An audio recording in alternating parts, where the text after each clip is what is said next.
Hello, I'm going to be giving a brief introduction to what technique is. People are very interested in technique, and I've got a lovely quote in front of me from a dancer called La Marie, who said, "The only reason for mastering technique is to make sure the body does not prevent the soul from expressing itself," which I think is a wonderful quotation.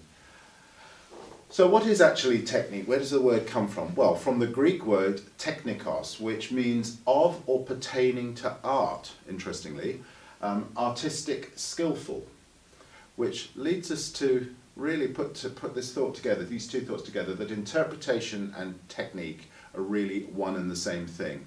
And it always grates on me when I hear somebody talking about technical and musical components of a piece, as though they were somehow separable or separate. There's a lovely quote that William Westney has that I think just sums it up. He says, "Technique is making a physical commitment to each and every note." Isn't that lovely? Now, just before we go on with this, you will have noticed, if you've looked online or done any research into piano technique, that there are so many different and often conflicting schools of thought and of opinion on this matter. Now, what I'm not going to do is to say, here's the one way to do it, the one right way to do it, and all those other ways are wrong. So I'm a much more inclusive, eclectic person than that, having come from a variety of different schools of piano playing, each of which has its own gold nuggets. So why would you want to throw all those gold nuggets out of the window in a kind of fundamentalist adherence to something else? So I tend to be more inclusive, and I think actually, in the end, we tend to use it all. The other thing that really is important to say is that there's no such thing as the one piano technique. You might even say that there are as many different types of piano techniques as there are pianists. So if you look at Vladimir Horowitz with his flat fingers, he almost appears to be playing on the knuckle. Wanda Landowska playing her harpsichord with high fingers like this. It's the sort of thing that a piano teacher would say, "No dear, we have to do something about that." There was this great artist for whom it worked beautifully.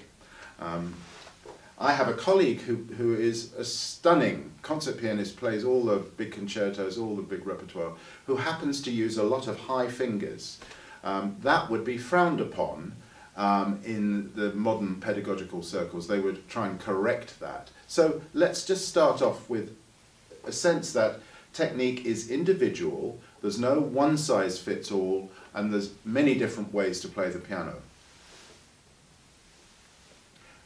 I'd like to go on to talk about tension, the T word as I call it. Tension people think of as being physical. Often starts in the mind. If you think about anxiety as mental tension will translate very quickly into the physical body because the mind and the body are inseparable. I think it's that the Buddhists say the body is just the heavy part of the mind. So a lot of tension problems come from anxiety, from a lack of conviction, a lack of belief. Am I doing it right? I must be doing something wrong. Tense, awkward. Also from using motions that are unnatural to the body. So technique really comes down to how do we use our body in the most natural, coordinated way. And you probably remember the spiritual, the song Dem Bones, where the thigh bone's connected to the shin bone, or is it the other way around? Everything's connected to everything. And that's another thing to remember. Let's look very quickly at harpsichord technique, which is where we've all come from.